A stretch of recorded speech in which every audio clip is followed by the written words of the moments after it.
जसवंत यादव का पहलवानी बिरहा के आप लोग सुनीजा मास्टर भूमिका का लाइन है कैसा।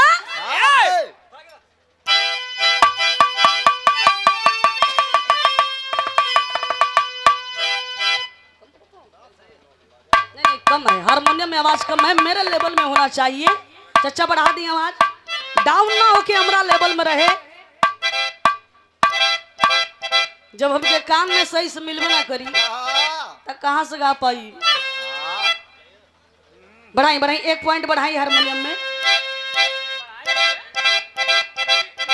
हेलो, एक और आवाज देखी और आवाज देखी।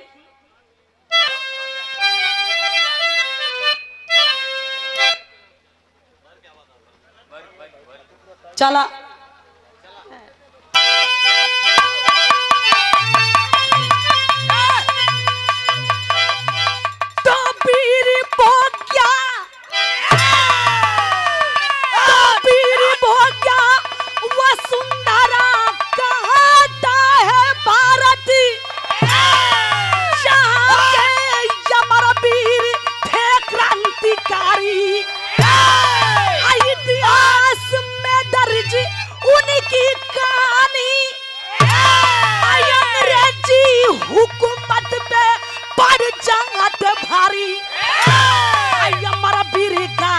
कोई इतिहास गाए पानी पर या बनी मिटाए ये जवानी। तो कभी चंचल चीर देंगे दुश्मन की छाती, रक्त रंजित धारा पर बनी पहलवानी। जिया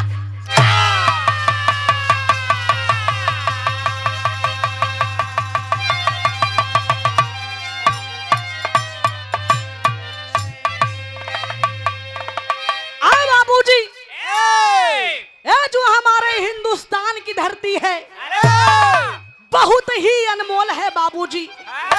इस धरती के कण कण में हमारे देश के जवानों की लहू समाई है बाबूजी। बड़ा ही सुंदर कवि जी भाव लिखला कि मास्टर कवाली है कैसे।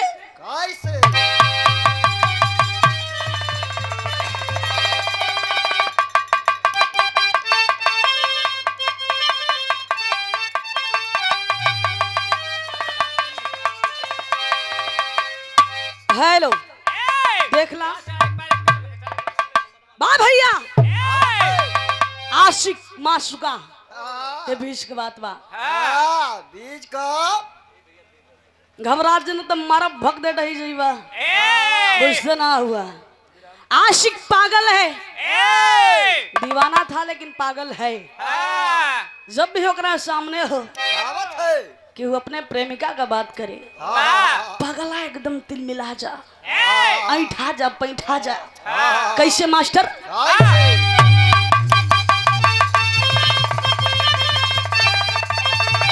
यह क्या है? ये दुनिया प्यार के किस्से,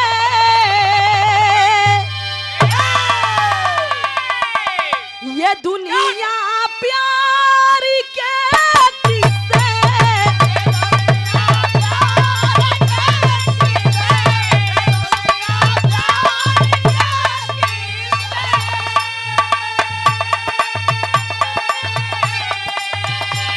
ये दुनिया प्यार के किस्से मुझे जब भी सुनाती है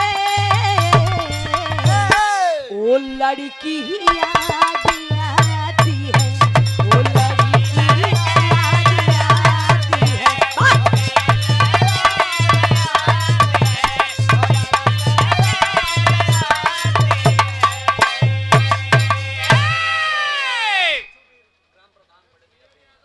बेशुवीर की धरती से, बेशुवीर बाबा के यहाँ से ग्राम प्रधान आदरणीय डीएन यादव जी, बीएन यादव जी, क्या बात है, मुंह कलिए कहे नमवा गड़बड़ होता है। बार प्रधान जी आपका जलवा है, जितने भी यहाँ अतिथिगढ़ प्रधान जी लोग आए हैं हम लोग धन्य हो गए। क्या बात? भैया कंजूसई केहू के अंदर ना है, हाँ। दिल खोल करके कलाकारों को सम्मान दे रहे हैं आप अरे लोग। वाह 500 रुपए का पुरस्कार क्या बी एन बात है? यादव जी प्रधान जी की ओर से प्रणाम बा, हाँ। आशीर्वाद के कामना है। हाँ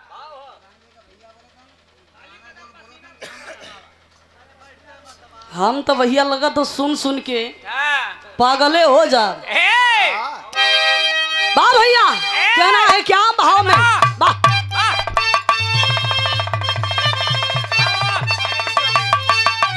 अरे पीरों की पीरता है यमरी। ये ठीक नहीं खेलागत, ये ठीक नहीं खेलागत आप लोगन के हाँ हैं? पता नहीं कौन हो झूलनी पर अटकल बाण। अरे ठीक ठीक वीरों की वीरता है अमर। हाँ लाइन सुनिए बढ़िया लगे तो आप लोग ताली बजाइए हम। हाँ अरे वीरों की वीरता है हमारी,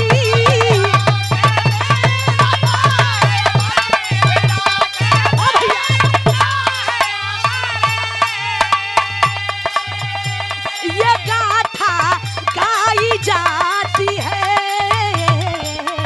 ए भैया। अरे शहादत याद आती है, शहादत बढ़िया लगे तो ताली बजाई है आप लोगों ने। शहादत याद जिया।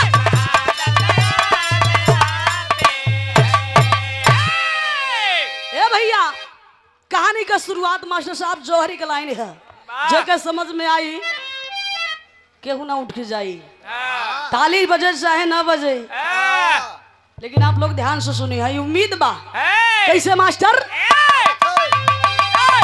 ए भैया जौहरी के लाइन है तनी स्वर्गीय बुल्लू गुरुजी के अंदाज में आवत भैया, बाकी हमनी का कोशिश बा।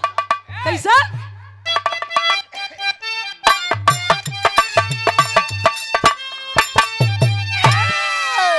है जहाँ की माटी चंदनी केसर क्यारी लहराए, है हिंद देश का बंधन सौरभ ले चले हवाए। बुंदेलखंड के अंदर है झांसी जिला सरनामी, दस्तान वही का सुन लो भारत में रही गुलामी। वाह भैया आप ऐसे सब भैया उठा के देखा है स्वर्गीय रामदेव गुरु जी के अंदाज में आवता। वाह आगे पीछे होके अरे गोरों का राज गरजता है,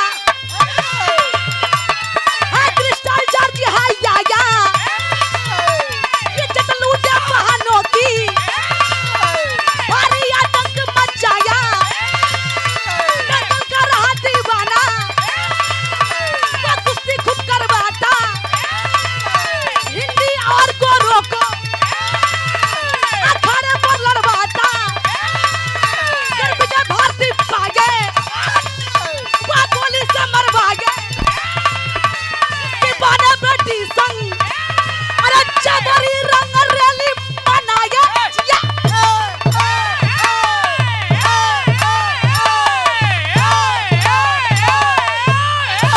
वाह भैया जियो, हाँ बहादुर हो।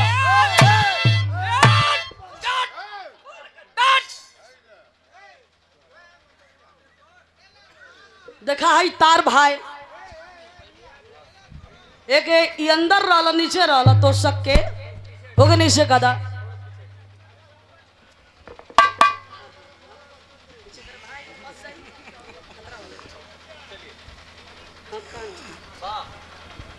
और देखिए आदरणीय बी एन यादव प्रधान जी की ओर से यह 251 रुपए का पुरस्कार है प्रणाम बा वाह बेशुबीर बाबा।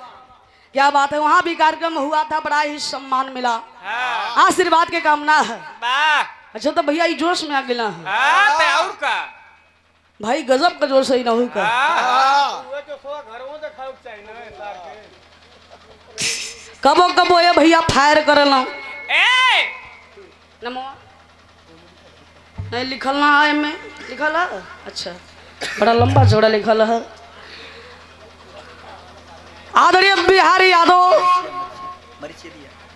आपकी ओर से डाला सोनभद्र से कहावत है ₹51 का पुरस्कार लवकुश ड्राइवर जी, सोनपुर मिर्जापुर धरती से। बहुत बहुत धन्यवाद। कहीं त्रुटि हो जाए क्षमा करें, आप लोगों को समय ना है, बोले का उतना समय ना है। हेलो आ बाबूजी गौर करिएगा, ये बात उस समय की है जिस समय हमारा देश गुलाम था, हमारे देश में अंग्रेजी हुकूमत थी, अंग्रेजों का शासन था बाबूजी। वही समय हो बाबूजी, बुंदेलखंड झांसी में एक क्रिस्टल जॉर्ज नामक अंग्रेज का शासन था। अंग्रेज ये भैया बड़ा ही क्रूर था, बड़ा ही अत्याचारी था। जब जी करे ये भैया, जब जी करे अंग्रेजी पहलवान हिंदुस्तानी पहलवान के बीच में दंगल करवा दे। अगर हिंदुस्तानी हार जाए ये भैया, वो हिंदुस्तानी पहलवान के सामने बहन बेटी के साथ जबरदस्ती करे, रंग रैलियां मनावे। अगर हिंदुस्तानी जीत जाए दे भैया, वो ही दंगलवा में गोली से मार दे। परेशान बड़े लोग है भैया, लेकिन कहा गया है बाबूजी कि जब जब भारत की भूमि पर अत्याचार हुआ है, हमारे देश के सच्चे सपूत देश की जिम्मेदारी हमेशा अपनी कंधों पर लिए।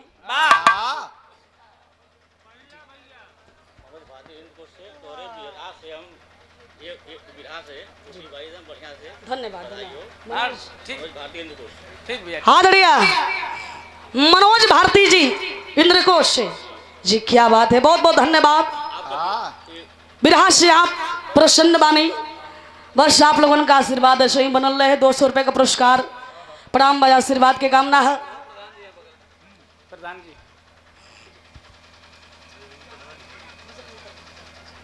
आदरणीय बजरंगी यादव प्रधान जी भेड़ी की धरती से ₹500 का पुरस्कार, चरणों में कोटि कोटि प्रणाम बा। बहुत बहुत धन्यवाद बारे प्रधान जी लोगन, वाकई में आप लोग दिल जीत लिए। ए भैया सब है परेशान बाकी अंग्रेजवा का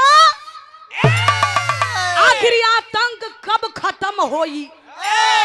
लेकिन ये भैया देखें, हमने बताया है कि भारत की भूमि पर जब जब अत्याचार हुआ, वीर पुरुषों का अवतार हुआ।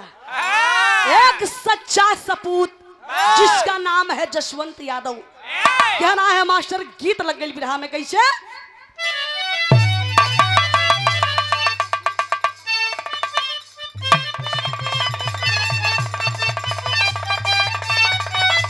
वाह भैया, कौन दुल्हन काला रहे इशारा है का मास्टर?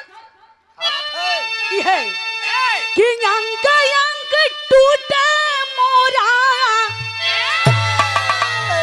आई दर्द बा बदनवा में, काहे ना अइला दुल्हा ना मनबा। सबका मनवे है तो ले ला। काहे ना अइला दुल्हा, अरे यासो के समनवा में,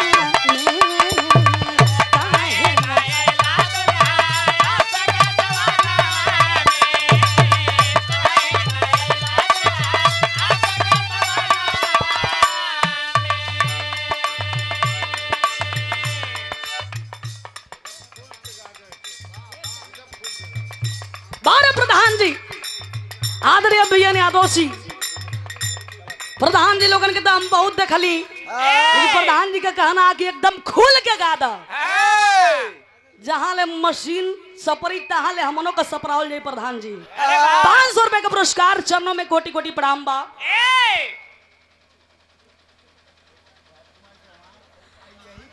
राजकुमार चौहान जी पुष्पहार ₹100 का पुरस्कार प्रणाम बा। धन्यवाद धन्यवाद। क्या ना है भाव में कैसे? संभार के संभार के संभार के, ना तो धोती उठ जाई। हाँ भैया,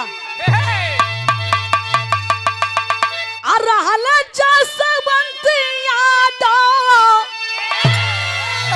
रहल जसवंत यादव, वही झांसी की नगरिया में जौहर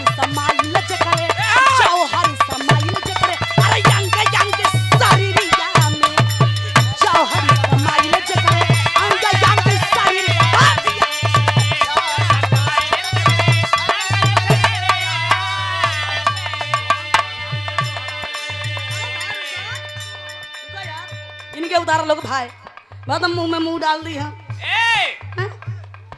माला मत पैरा वो लोग इनके सम्हारा लोग ना तो हम सम्हार दई प्रधान जी देखिए इनके मनो वीर रस का बिरहा चला था एकदम जैसे बुझा तो नटही तान दिले हुआ एक तो लेडीसन का सिंगार पटा रही सन होला माला झुरा जाता यही कलेश्वर में 100 रुपए का पुरस्कार प्रणाम बा तू वही खुश रहा मोर भैया जितना इनाम है रख ले रहा भौजी के दे दिया हाँ भैया ए भैया वही झांसी का रहे वाला जेकर नाम है जसवंत यादव जेकरा राग राग में देश भक्ति समाइल बा नामी पहलवान बाड़न लेकिन परिवार में के हम मास्टर कहना है यह घरवा में रहली जेकर नहीं दुल्हनिया हाँ भैया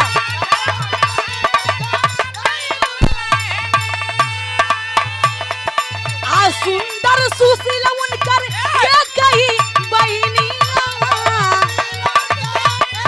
भैया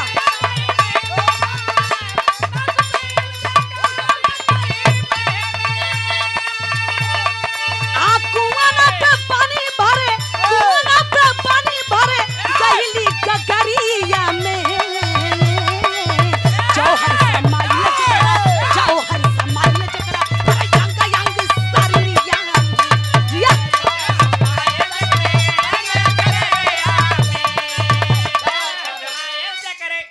बा भैया तू लोग का आवाज दब जाती है क्या कर बहुत समस्या होती है लेकिन कोई बात ना है बीएन यादव आदरणीय प्रधान जी की ओर से बेचू वीर बाबा एक 200 रुपए का पुरस्कार प्रणाम भाई आशीर्वाद की कामना है आदरणीय डॉक्टर अजय प्रजापति जी कितना भैया 500 रुपए का पुरस्कार भैया की ओर से प्रणाम बा आशीर्वाद की कामना है जय हो डॉक्टर साहब बहुत बहुत धन्यवाद आपको ए भैया जसवंत के परिवार में जसवंत का दुल्हन बाड़ी जेकर नाम है चंदा के गोद में एगो 6 महीना का बेटा बा जौना बेटा का नाम है चंदन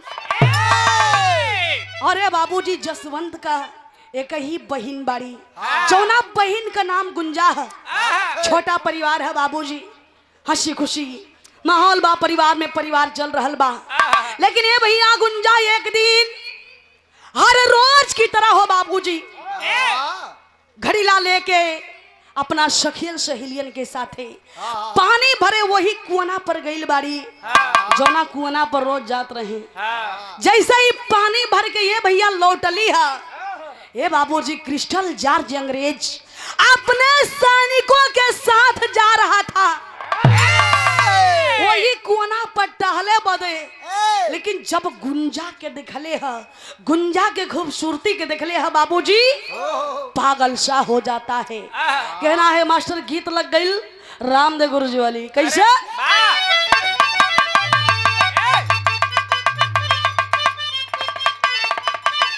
भाव है गीतिया के साइलेंट कर थे भाव पे आ जा वाह भैया अरे क्रिस्टल जॉर्ज पपिया देखलस समानमा अरे क्रिस्टल जॉर्ज पपिया देखलस समानमा सुंदर कोमल सुकुमारिया हो खींचे लागल ढाई के सुनरिया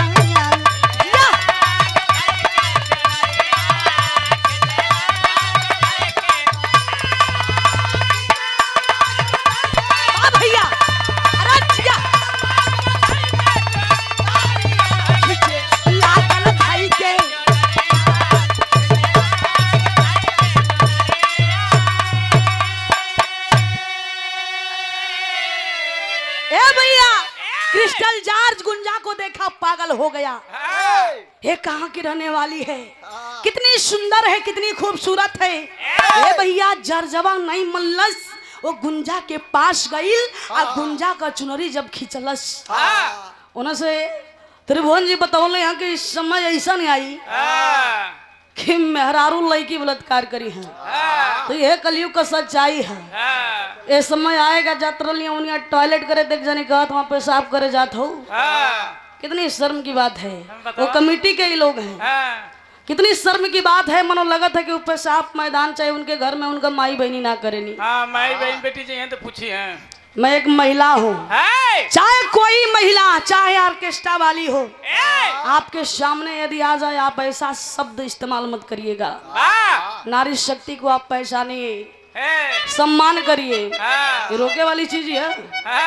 ए भैया, गुंजा के जब चुनरी खिंचलस, भारे गुंजा बौखला गई और करती है क्या?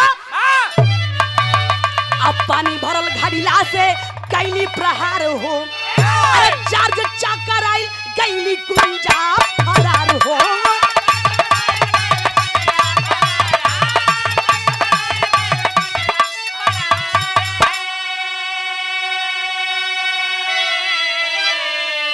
तब भाई जसमान तो जकर अरे नामी पहलवानवा, अरे हाय पता लागल जाओ ना घारी या हो खींचे लागल भाई के चुनारी या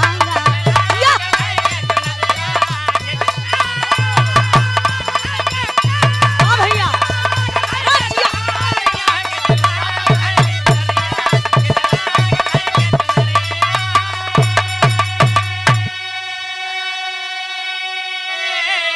बाबूजी गुंजा वही पानी भरल घड़ीला से वो जरजवा के ऊपर प्रहार के लिए चलाक जब मरली हो, एकदम कपार झनक गई, जरजवा गिर गई। जितना कुल सैनिक वहां हाथ गोड़ मल लगला, साहब क्या हुआ सर, क्या हुआ क्या हुआ, हाथ गोड़ मलत हुआ। बेचारी भग जाती है, बाबूजी घर आती है, लेकिन अपने परिवार में किसी से कुछ नहीं बताती है। क्यों नहीं बताती है? इसलिए नहीं बताती है कि अंग्रेजी शासन बा, अगर कोई से कह दई तो बड़ा मुसीबत खड़ी हो जाई। लेकिन बाबूजी इधर ये क्रिस्टल जॉर्ज जब होश में आई बा, अब अगर अंदर एकदम भैया बदले गया धड़कत है। अपने सैनिकों से कहता है लड़की कहाँ की रहने वाली है, ये किसके घर की है, इसका पता लगाया जाए। है बाबूजी एगो सैनिक बोलल बा, सर ये लड़की नामी पहलवान जसवंत यादव की बहन है। जब सुनना गल कि हो ये पहलवान की बहन है, तो मैं इसको हासिल करके रहूंगा, इसकी यकड़ निकाल के रहूंगा। साली बहुत इसमें अकड़ है, समझ में आ जाएगा इसको कि हम होते क्या हैं, मैंने अंग्रेज होते क्या चीज है। वो अपने भैया अपन गर्व दिखावत है, लेकिन ये भैया देखा सैनिक बताया है जसवंत के बारे में, अंग्रेजवा कैलाश का मास्टर गीत लग गई। वाह भैया जिया भाव पे आजा कहना है, भेज के सिपाही बोला लिया ना,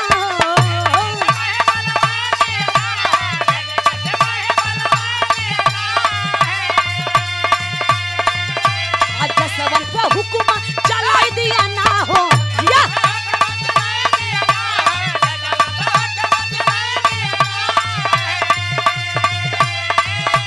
भेज के सिपाही बुलावा लिया ना हो, जसवंत पे हुक्म चलाई दिया ना हो।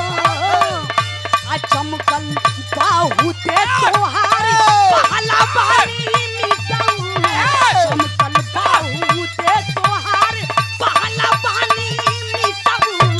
चल के हिंदी के बचाना अपने अब पानी मिटाऊ, आपके हिंदी के बचाना अपने।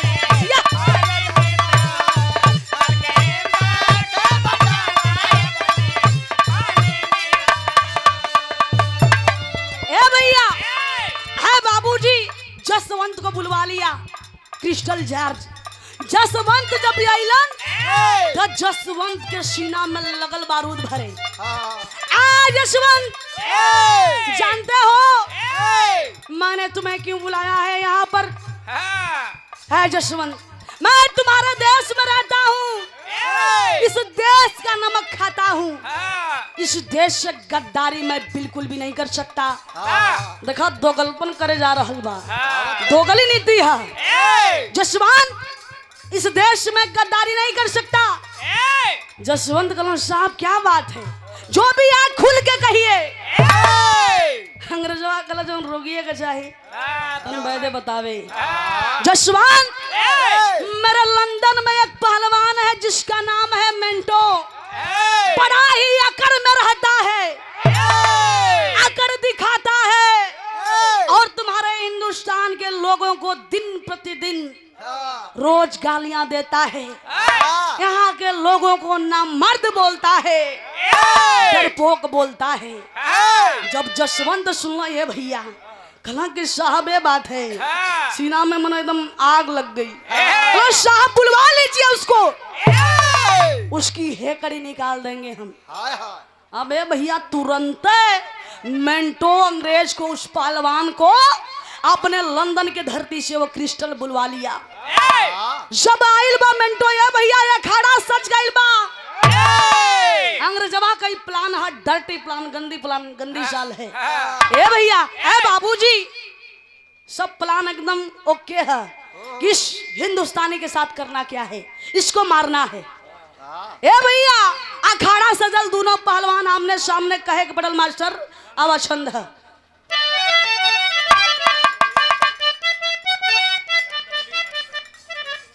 चंदौली से आदरणीय महेंद्र बाबूजी की ओर से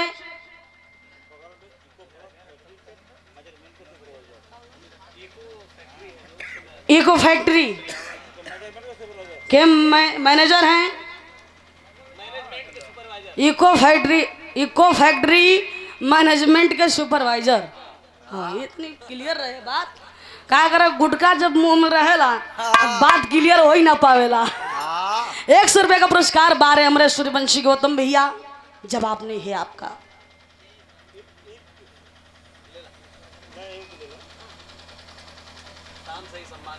हाँ एकदम संजय से भैया सम्मान में लगल है। संजय का जैसे ही मंच आप चढ़ली है भैया वैसे ही फूल माला लेके गले में डाल दिली है। बहुत बहुत धन्यवाद सूर्यवंशी गौतम भैया, प्रणाम बा। ये आपकी ओर से पुरस्कार ना है, ये आशीर्वाद है जो जीवन भर रही। बा भैया कहना है कैसे जिया पपिया धोखा बा कमाई दिया अखाड़ा सजाई,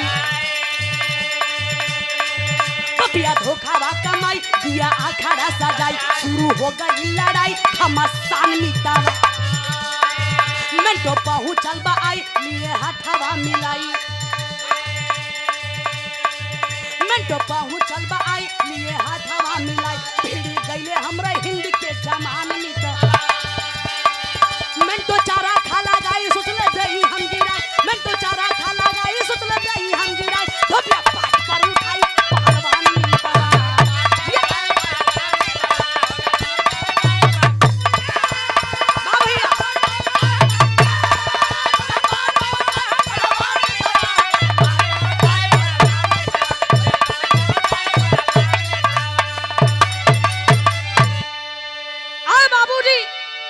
पहलवान हाथ के मिलौलन, कुश्ती होके लागल।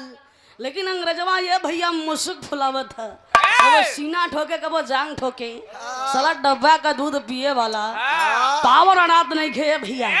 लेकिन बार हमारे हिंदुस्तान के पहलवान एक बार धैला भाई के जकड़ला उठा के पटक दिहला, सब दाव भुला गए अंग्रेज का।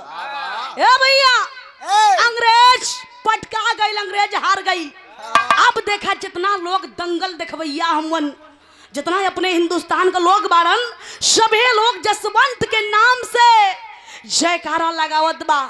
कैसे ये भैया कहना है मास्टर,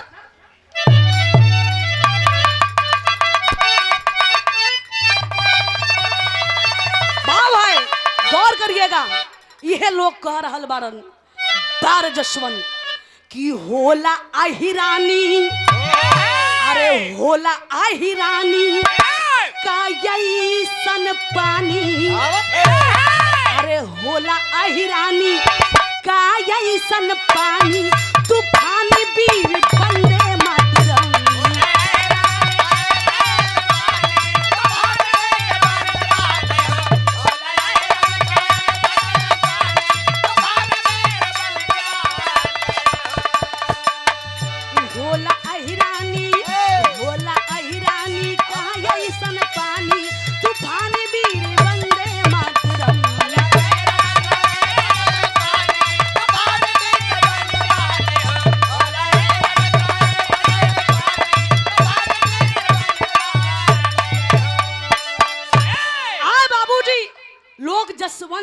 सम्मान करत बा, फूल माला लेके लोग पहिरावत बा, फूल छिटत बा, लेकिन क्रिस्टल जरजवा के देख ना गईले भैया।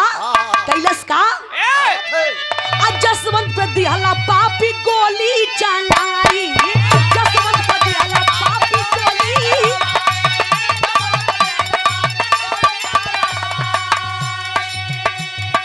अब बहिनी के पंड कई घरवे में जराई,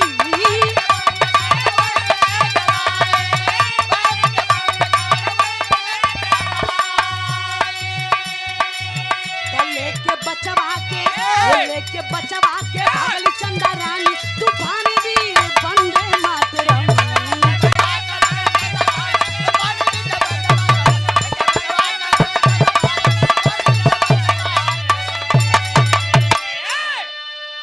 और देखें आदरणीय बीएन यादव जी, प्रधान जी, बेचू वीर बाबा, क्या बात है। 251 रुपए का पुरस्कार आपकी ओर से प्रणाम बा प्रधान जी, बहुत बहुत धन्यवाद। बिरहा में जोन मिलेला वो है असली करतब कमाई होला, बाकी सब तो वो कोनो मायने ना होला। ए भैया गौर करियन, देखे जैसे लोग तारीफ कल चालू कैला, अंग्रेजवा के देखल ना गईले भैया, तुरंत बंदूक निकाला। अब वही अखाड़ा में भैया जसवंत पर गोली चला दिलस। है बाबूजी, गोली लगल जसवंत हो भैया, तुरंत मौके पर ही दम को तोड़ देते हैं। जितना लोग देखवैया बारन ये बाबूजी, सबे लोग हाय हाय करत बा कि छोरे अंग्रेजवा धोके बदुआ लगी, तोर एक दिन आतंक खत्म हुई। कलेजा दुखी है, सबके आंख में आंसू है ये भैया ये बाबू। लेकिन देखा अंग्रेज अपने सैनिक के साथ क्रिस्टल जार्ज चल गई जसवंत के घरे। जसवंत के घरे जब गई है भैया तो जोर जोर से आवाज लगा के गुंजा के बुलावे लागल।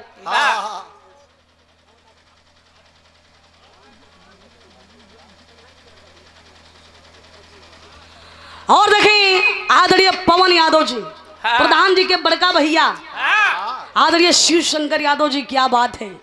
क्या करें, कब कब ताव हो जाला। बहुत बहुत धन्यवाद। ऐसे तो आप लोग हमने के बलोले बनी जा, बहुत बहुत धन्यवाद। आशीर्वाद की कामना है, बहुत सारा पुरस्कार। ए भैया गया और उस गुंजा को बुला रहा है कि आ गुंजा, जल्दी घर से बाहर निकल जा, मेरे सामने आ जा, वरना अंजाम बहुत बुरा होगा। ये भैया ये बाबू गौर करिहन, गुंजा समझ गईली अंग्रेज आ गए बारन, अब पक्का भैया के मार दिले हुन। से यहाँ आइल बड़े चढ़ के, ना तो भैया के रहते अंग्रेज ना। ये भैया गुंजा अपनी भाभी चंदा को सचेत कर रही है कि भाभी अब जल्दी से तू भतीजा के लेके घर के पिछला दरवाजा से भाग जा। चंदा जब सुन ली कहली ना गुंजा तो के छोड़ के हम ना जाई। गुंजा कसम देती है अपना कि भाभी तो के हमार कसम बा, भतीजा के लेके भाग जाना तो भैया का कोनो निशानी ना बच्ची। बेचारी कैसे हूँ ये भैया करेजा कठोर गई के लेके अपना बचवा के भगली। लेकिन ये भैया अंग्रेजवा जब देखला कि लड़की ना निकली तो जसवंत के झोपड़पट्टी में आग लगा देना। ये भैया झोपड़ी जलल, बेचारी गुंजा भी जल करके मर गई है बाबूजी। अंग्रेज अपना मकान में, अपना खेमा में, अपना कैंप में अइला, बड़ा खुश हुआ, खिसाली अकड़ दिखा रही थी, काम खत्म हो गया। लेकिन बाबूजी इधर देखा चंदा अपना वो छोट सा बचवा के लेके कहाँ गई ही मास्टर। कहना है भाव है बिरहा में, तर्ज के साइलेंट कर, बड़ा ही मार्मिक भाव है, कैसे आ जा।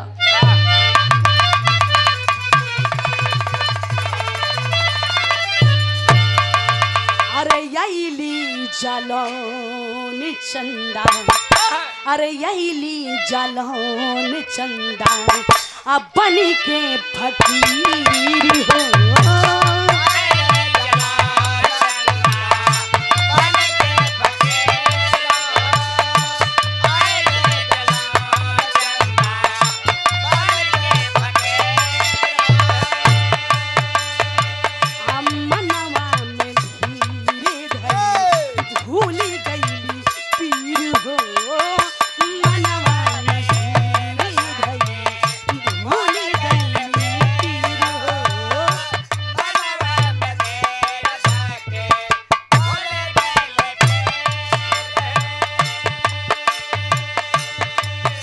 अरे आईली जलौने चंदा बनी के फकीर हो मनवा में धीर धई भूल गई पीर हो दाय अपना बाचावा के खूब तपावे माई हो अपना बाचावा के खूब तपावे माई हो खूब बखाड़ा परी रिया जी करावे देसी भक्ति के बती या बतावे माई हो खूब बखाड़ा परी रिया जी करावे देसी वाह भैया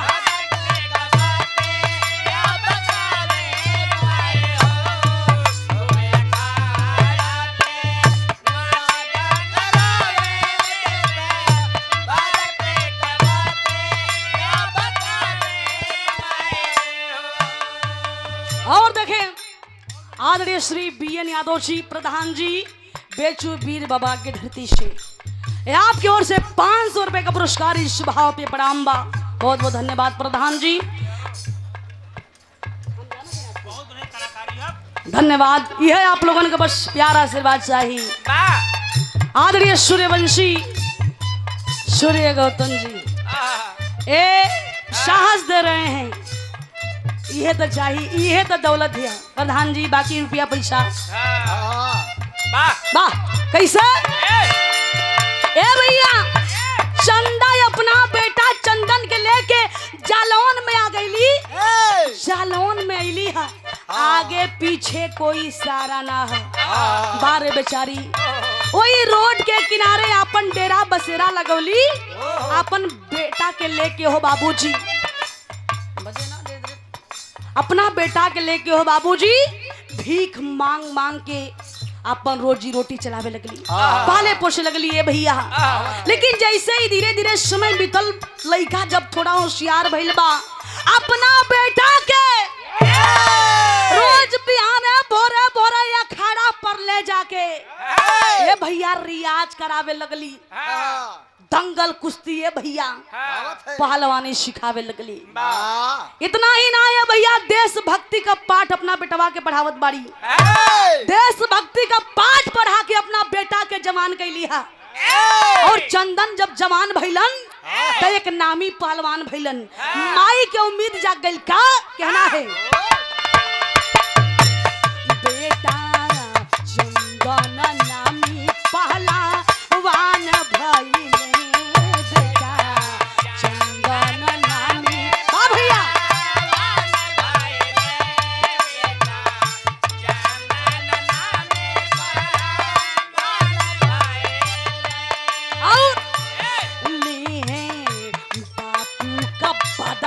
वीर ठानी भइले बापू का बदला बा भैया बहुत अच्छा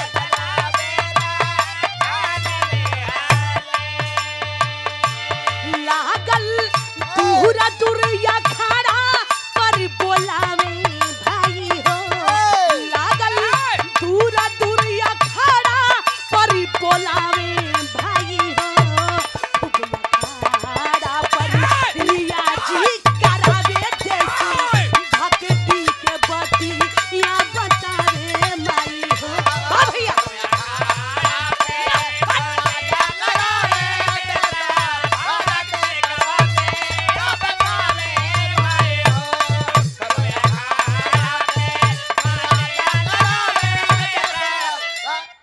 और देखें आदरणीय श्री BN यादव जी प्रधान जी की ओर से ये 500 रुपए का पुरस्कार इस भाव पर और आदरणीय श्री पवन यादव प्रधान जी की ओर से ये 500 रुपए का पुरस्कार ये भाव पर मिलल चरणों में कोटि कोटि प्रणाम बा आशीर्वाद के कामना है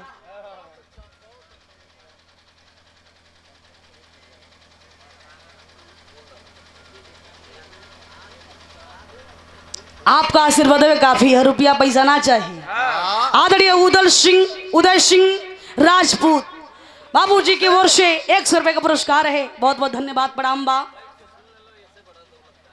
ए भैया गौर करिए चंदन नामी पहलवान हो गईलन। अब देखा घर का जौन आर्थिक स्थिति रहे धीरे धीरे ये भैया सुधर गइल बा। माई के उम्मीद ये है जागल बा कि हमार बेटवा जवान हो गइल बा। अब काहे ना अपने बाप का बदला वो अपने बाप के दुश्मन से ले ले। माई के देखा उम्मीद है, लेकिन बारे चंदन ये भैया अखाड़ा पर से जब भी लड़के आवे माई दौड़ के जा अपना बेटवा के दाना पानी लेके। लेकिन एक दिन ये भैया चंदन अखाड़ा पर से जब घरे अइलन माई पानी लेके चलल ही, बेटा मुंह धोला खाना खाला।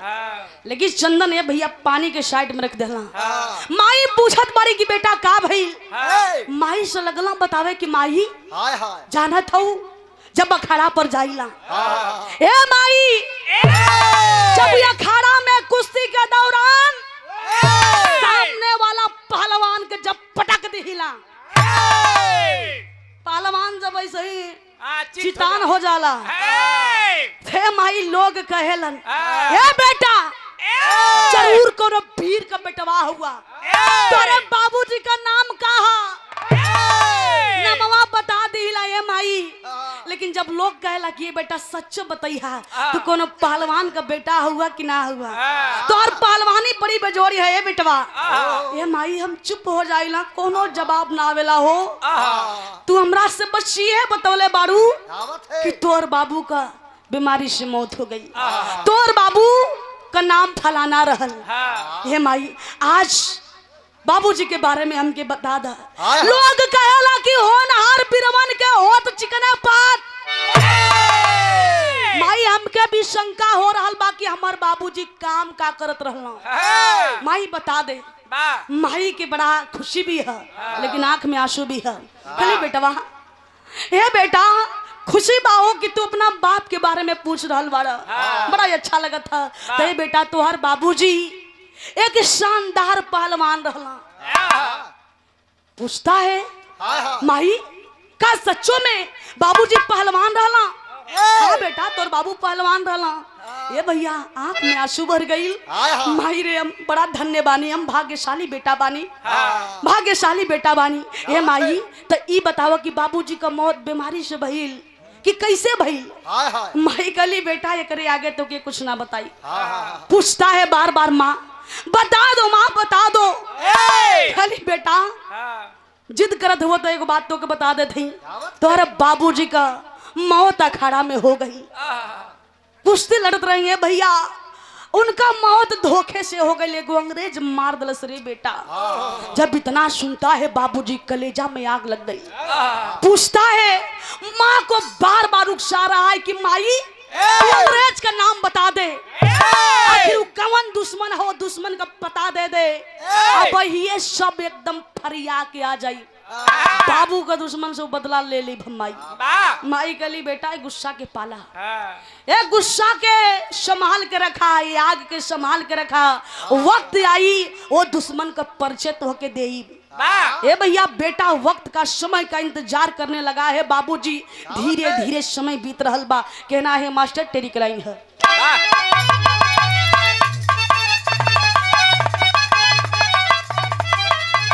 अरे जवानी बोली बंदे मातरम, अरे जवानी बोली बंदे मातरम, तो वीर का खून कभी ना होता जंग में पानी पानी पानी।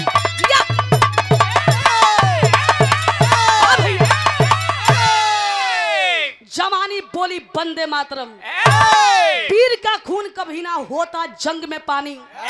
समय का इंतजार बाहु बाबूजी। लेकिन देखा है अपने देश में एक शानदार त्योहार, अपने देश में एक शानदार त्योहार जो मनाया जाता है, जो छुरछुरिया ना जरावल जला, पड़क्का ना छुटला है भैया, वो दिन देह का बत्था ढील हो जाला। वही त्योहार आया है। कौन त्योहार? बापट के लाइन है।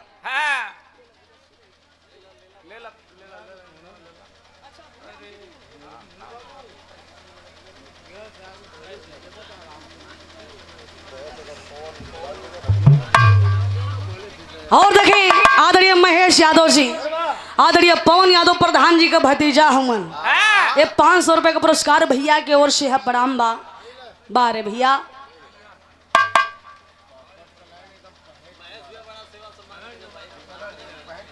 आदरणीय बियन यादव प्रधान जी वाह पॉपट का लाइन पहेट के मारा वाह भैया आ जा पहेट की आवाज चहेट की आवाज जिया अरे नाग पंचमी आइल बा अरे नाग पंचमी आइल बा त्योहार प्यार ले भारत में आ सजल बटंगल झांसी के मझार प्यार ले भारत में आ भैया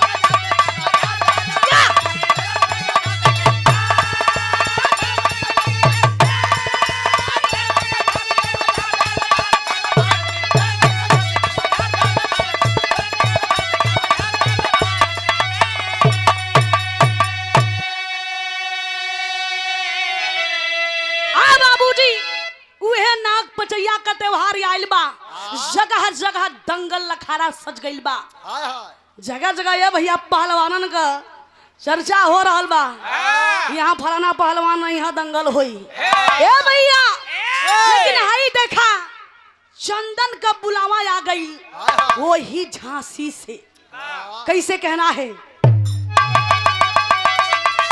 अल्लन से आइल रहले अरे ग्रेटर पहलवानवा हो बहु चल जलौन से बा हाय चंदन नो जमनवा हो या खाड़ा ऊपर क्रिस्टल करे अरे या खाड़ा ऊपर क्रिस्टल करे हाय ललकार प्यार ले भारत में सजल पतंगल झांसी के मजार प्यार ले भारत में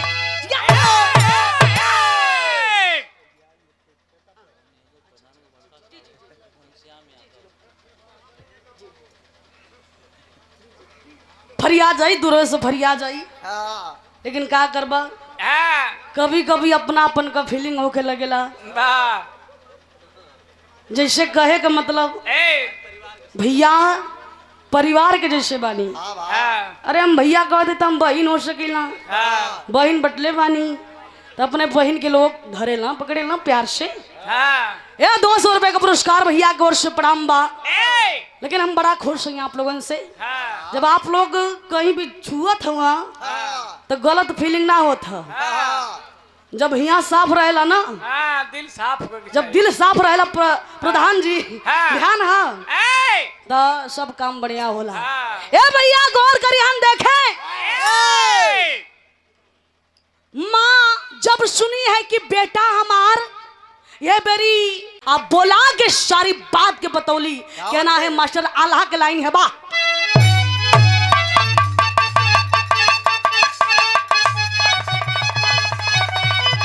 अरे रामवरी के देखी जैसे गौर करिए प्रधान जी अरे रामवरी के देखी जैसे और राम गुसी गैलन बाबू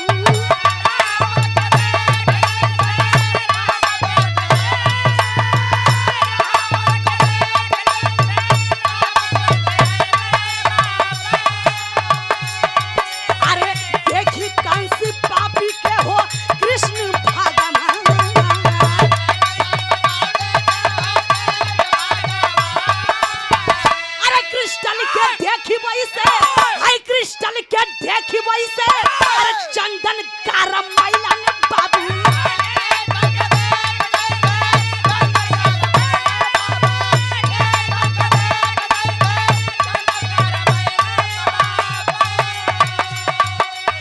माई चंदा जाज के हो दिहाली पाई ही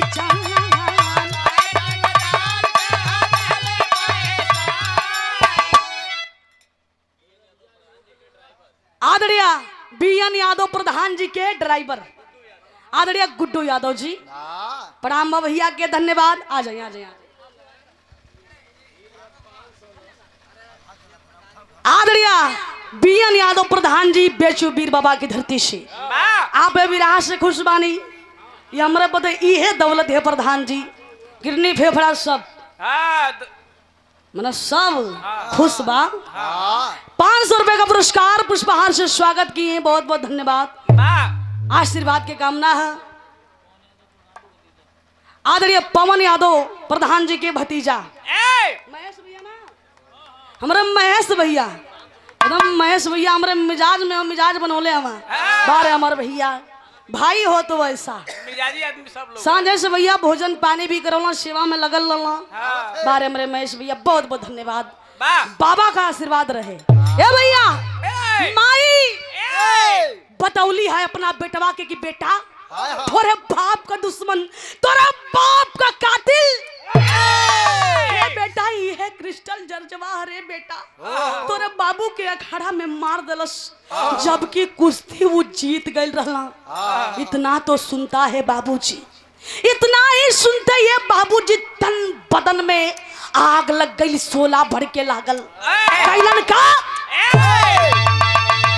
हाथवा मिलावले रेफरी, हाथवा मिलावले रेफरी आ सीटिया बजौलन बाबू।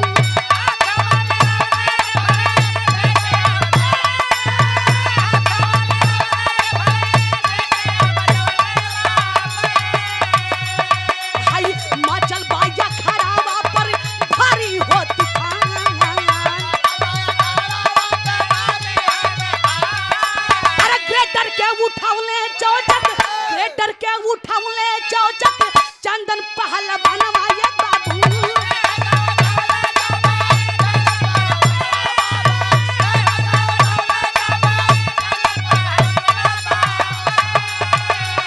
अरे बाटा का या खड़ावा ऊपर काफी के जमा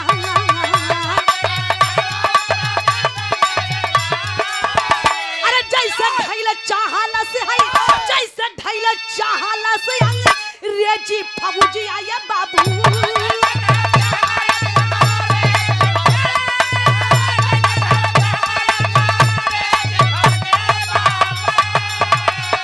अरे छीनी के बंदूकिया मारा जार जाऊ करता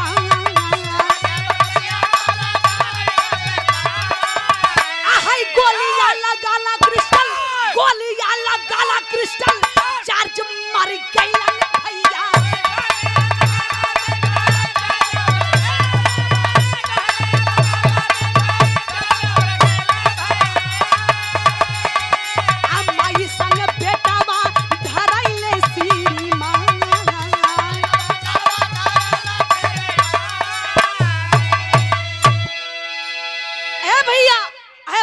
तन बदन में आग लगल बा चंदन के वो ग्रेटर पहलवानवा के एकदम देखल ना चाहत बाना, उठा उठा के ऐसन पटकला ए भैया उठे का हिम्मत ना करत है,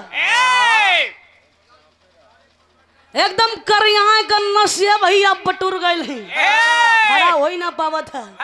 लेकिन ए भैया पटकलन तो पटकलन छोड़ के सिनेमा पर हम चा देला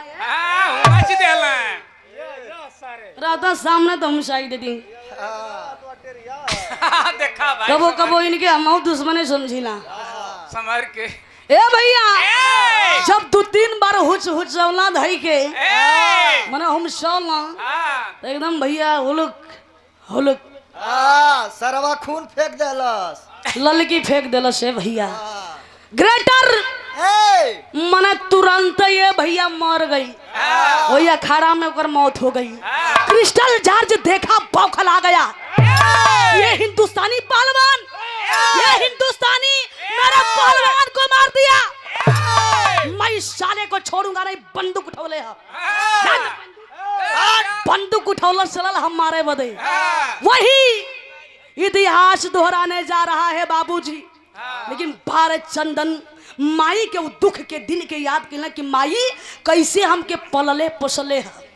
आया भैया बांस की तरह झपट्टा मरला, बंदूकिया छीन के वही जर्जवा के ऊपर धाए धाए चला दे काम खत्म। क्रिस्टल जॉर्ज भी मर गया, मना दोनों अंग्रेज मर गए ना ये भैया। अब देखा लोगन में खुशी का माहौल हो गई, सबके चेहरा पर ये भैया बड़ा ही सुंदर मुस्कान है कि अंग्रेज का आतंक खत्म हो गया, मर गई साला, बड़ी अत्याचार करत रहे।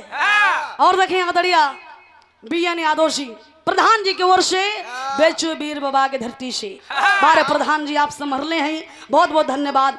आपके जैसन बिरहा करावे वाला होखे, बिरहा सुने वाला होखे, कलाकार के सम्मान देवे वाला होखे, तब बिरहा कब्बो खत्म ना हुई। बहुत बहुत धन्यवाद आपको, आशीर्वाद के कामना है।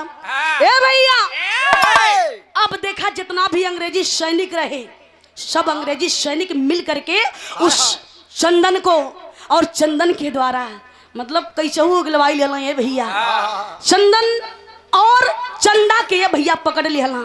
भैल का मास्टर खड़ी में कहना है,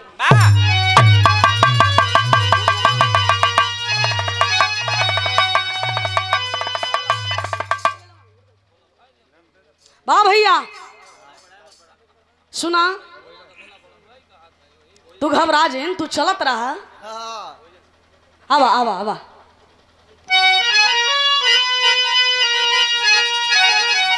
अरे बंदे मातरम गावे, कम लगत है मना टेस्ट लेत हुआ। ये हमसे इतना डराला जब हम कह कहला तो तुरंत खो ना ग पर पहुंच जालो, इसे डरात रही है वरना हम करताल चला के मरबो करी ना। आवा वाह भैया अरे बंदे मातरम गावे, अरे बंदे मातरम गावे, माई संग लला नागा, हंस के झूल गईले तू न हो फांसी के झूला।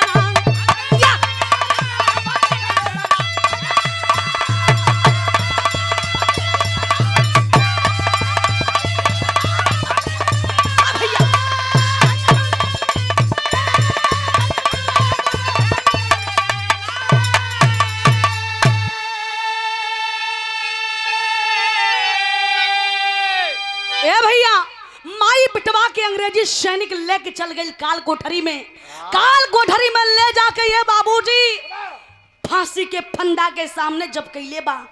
ये भैया खुशी भी है गम भी है।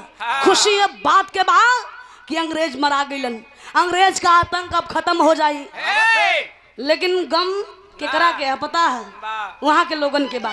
कहना है क्या कि झांसी जिला में बनल सुंदर निशानी, तने सुन लिहन। ए भैया माई बेटवा के देखा अंग्रेज फांसी के फंदा पर लटका देला। बारे माँ बेटा बंदे मातरम का नारा गा करके उस फांसी के फंदे को चूम लेते हैं। लेकिन झांसी का लोग जब माई बेटवा के बारे में जानला ना, आंख में आंसू भर गई है, कलेजा दुखी है। कैलन का झांसी जिला में बनल सुंदर निशानी, चंदनपुर बाटे मशहूर ले बाजानी। अरे इतिहास भारत के बा आहाई सच्चा गहनागा, अरे इतिहास भारत के बा आहाई सच्चा गहनागा। बहस के झूल गईले तू न हो फांसी के झूला ना।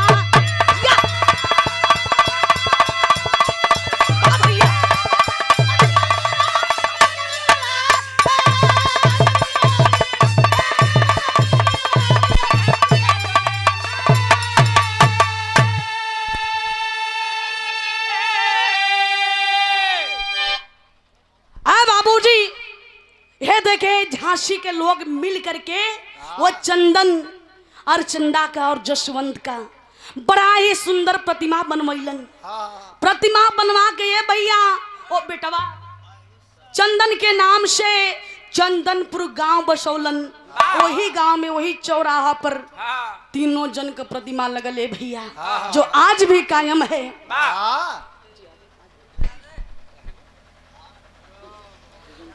आदरणीय सूर्यवंशी गौतम जी बड़े भैया के ओर से पुष्पहार पुरस्कार, बहुत पुरस्कार मिला है, कोटि कोटि प्रणाम बा, बहुत बहुत धन्यवाद भैया। ए भैया के ओर से 500 रुपया का पुरस्कार है, चरणों में कोटि कोटि प्रणाम। ए भैया प्रतिमा बनल आज भी कायम है, अंग्रेज का आतंक खत्म भइले भैया।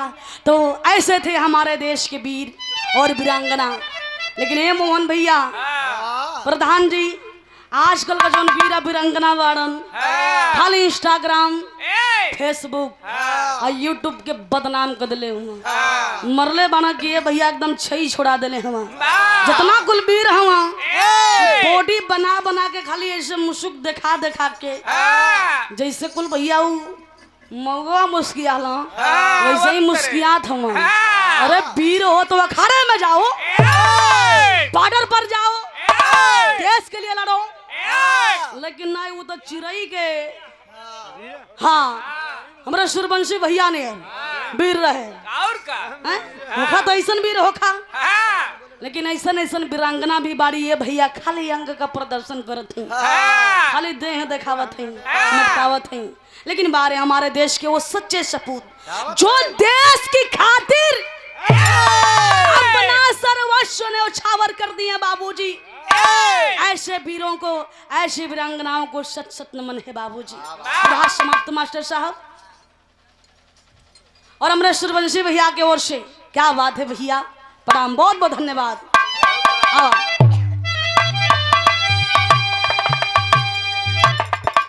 भैया आवा गुरु बिहारी, गुरु गणेश, गुरु रामलाल मोरबा का, स्वर्गवासी कवि चंद्रिका, बच्चन का विजय पताका।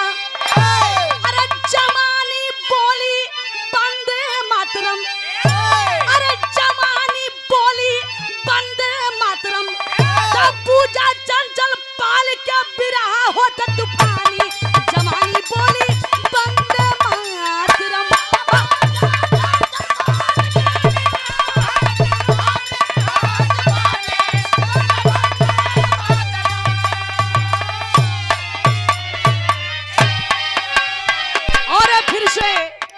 अनगिनत पुरस्कार आदरणीय बीएन यादव प्रधान जी, बेशु वीर बाबा की धरती से बारे प्रधान जी, ये 500 रुपए का पुरस्कार है। चरणों में कोटि कोटि प्रणाम, आशीर्वाद के कामना, बहुत बहुत धन्यवाद। नंबर उधर ये कर रहे अंगुरियावत है मैं, ये जब ये करेजा के दम से गवात है ना, सवेरे पूछा मैं कि जब यहाँ से जाब सुतब, हाँ टट्टी नहीं उतरत, कंचोत बकौली बकचोत गढ़ही वाली बात करत है। जरूरी बात ही सब बात करे थे। हाँ तो जब एक मरगत का ठेहुन उतरी, हाँ सही है, फर्स्ट क्लास आधा लीटर दूध, काजू तलवा के उसको पीस के उसमें खौला डाओ, उसके बाद पी के सो जाओ, देखो पेट साफ होता है कि नहीं। हमसे दवाई पूछबे नहीं करबे, मर गए कटबा मछरी, मछरी के बड़ा शौकीन में बहादुर बढ़िया शांता है, काय गाय नाथ खाए के तब ही आओ, हमके नहीं ठीक बा। हम तो शुद्ध है एकदम, हाँ पता लगा है, हम भी एकदम शुद्ध, जो बना था हम नहीं खाए। हमने कहा भैया सादा खिलाएंगे तो भोजन होगा, नहीं तो कोई बात नहीं है। राक्षसी भोजन करेंगे, अरे मानव तन मिला है तो हम उस हिसाब से रहे ना। आइए हेलो हेलो हेलो, ए यार झारा जिन मारो इसन जहाँ नहीं तहाँ ओलिया तहाँ।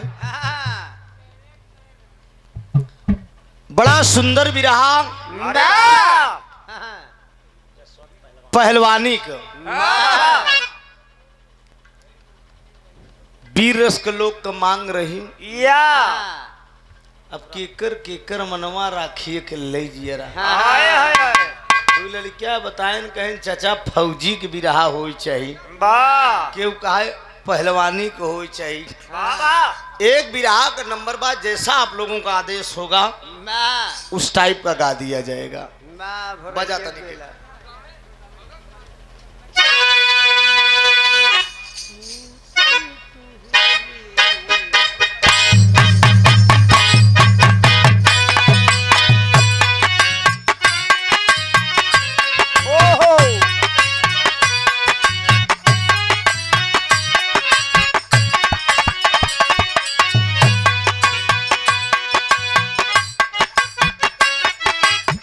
हल्का हल्का सा ढोलक का टंकी बढ़ा दीजिए। हेलो हेलो, हमार चचा कम बताने के और बढ़ा दा हल्का से, ना बढ़ी जाए तो ना बढ़ी तो कोनो फांसी थोड़ी क्यों लगाओ तो का हम। कोनो दुल्हन अपने दुल्हा के विषय में कहा बबड़का भैया, कैसे बड़ी याद आवे पिया का प्यार काई, बड़ी याद आवे पिया का प्यार काई।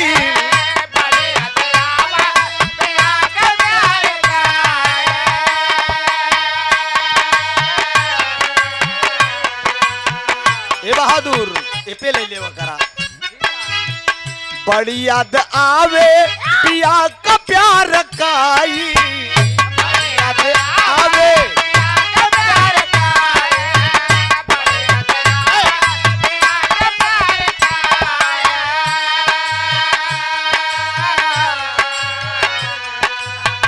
रतिया तरतिया पहाड़ दीन भाई, रतिया तरतिया पहाड़ दीन भाई। अरे यार बैठाओ इनको, बंद करो बंद करो, बैठावा इनका प्रधान जी। अरे यार 2:30 बज गया, अभी उतरी नहीं आपकी। अरे 10 ही बजे के पिए हो गया, माहौल अबे नहीं उतरी, फिर मार दे का लगत है।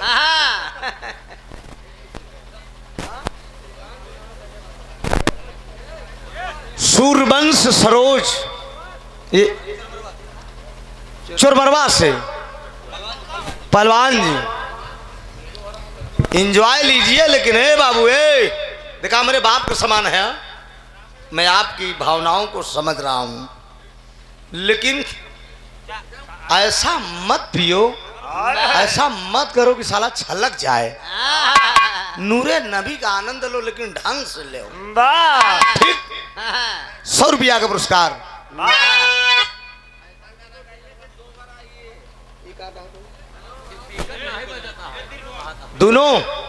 दोनों स्पीकर नहीं बजत बा, चूतिया रात भर से बनाए यहाँ पब्लिक में केहू आए के कहेस नहीं, अब हिन कोनो नौजवान आए के बताया, तबे तो कहा नहीं मिलत काहे नहीं साला।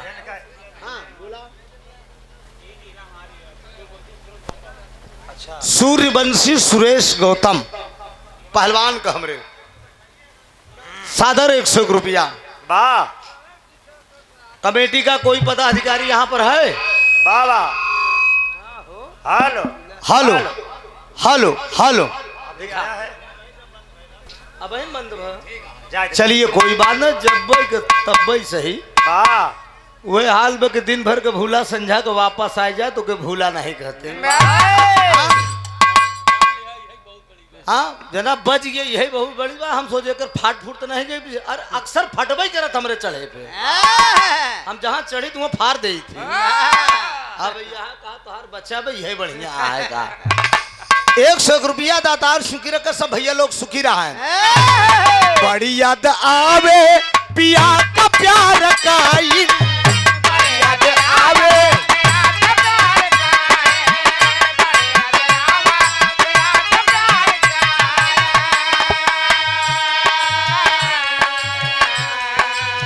रतिया तरतिया पहाड़ दीन भाई, रतिया तरतिया पहाड़ दीन भाई।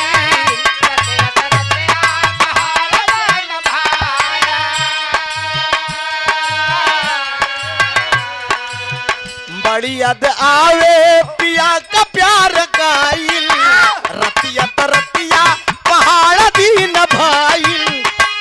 कहीं हमरो करे जदालदार के, कहीं हमरो करे जदालदार के, दिलवा ले गईले राजा बोतल में भारी के, दिलवा ले गईले मुन्ना संभाल के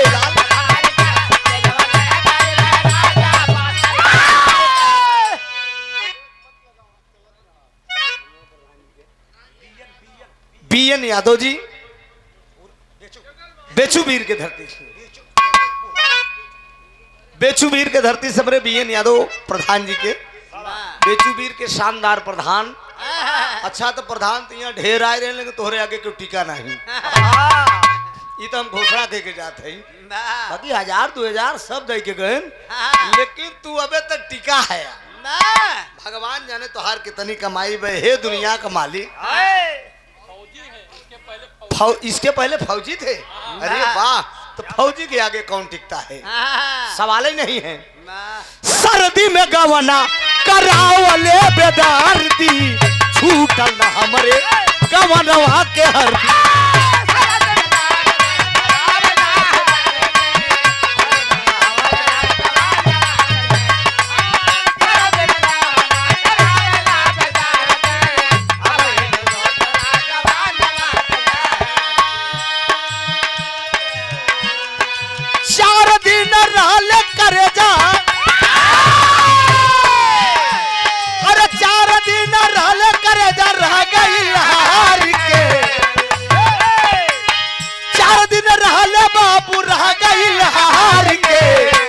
वाले गईले राजा बोतल में भारी के।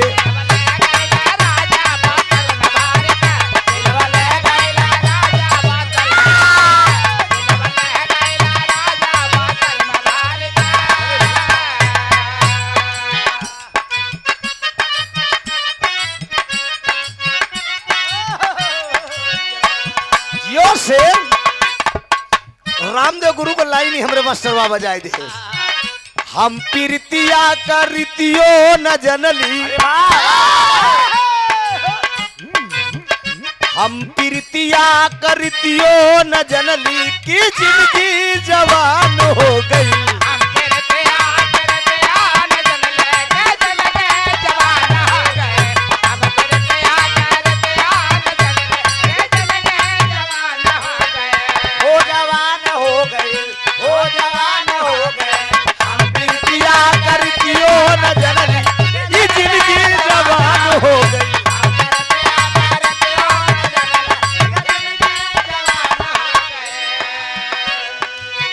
हमरे बीएन यादव जी ग्राम प्रधान बेचू बगहा से यह लाइन पर देते हैं, बहुत समाया हजारों रुपए का अनमोल पुरस्कार आप दोनों मंच पे कम से कम 20,000 का इनाम दे दिए दोनों गवैयन में। ये मैं काउंटिंग कर रहा हूं, मंदे जिंदगी गुजार। हम प्रीतिया करितियो न जनली, हम प्रीतिया करितियो न जनली कि जिंदगी जवान हो जवान। ये संगम मोबाइल काहे लगाया नहीं, बेटवा बिगड़ जाइए का जाने रहे, सवेरे पूछी पापा पूरा नहीं रिकॉर्ड बाबा। हम प्रीतिया करितियो न जनली कि जिंदगी जवान हो जवान हो जवान हो गई। अब ही दुल्हा को चढ़ी बाजवनिया, पूजा अब ही दुल्हा के चढ़ी बाजवनिया, ई दुल्हन पुरान हो गई। ई दुल्हन पुरान हो गई।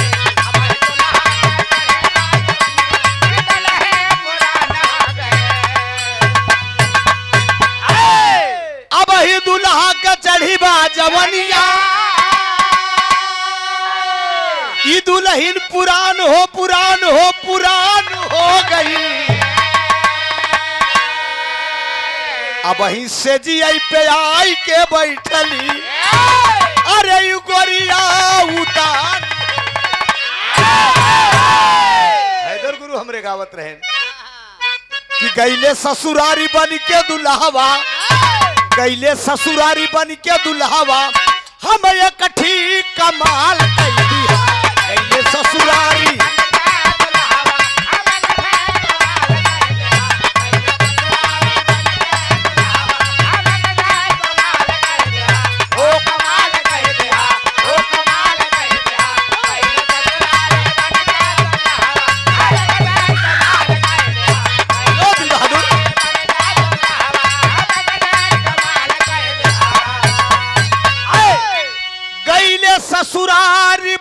के दुल्हावा हे काका हम एक ठी कमाल हो कमाल कई दिया छुटका सरवा जब लावा पर छले ननका सरवा जब लावा पर छले हम ललकी रुमाल नहीं दिया छुटका सरवा जब लावा पर हेलो दिल चोरी सादा हो गया की करियो कमन दारू पिए हा सुना एक जने दारू पी के अपने घरे गए तो मेहरारू कहा तो सुना अरे बोतल के दारू छोड़ के पाउच के दारू पिया करा बोतल के दारू छोड़ के पाउच के दारू पिया करा बोतल के दारू छोड़ के अब पाउच के दारू पिया करा अपन मेहरारू छोड़ के दूसरे के लइके घुमा कर अपन मेहरारू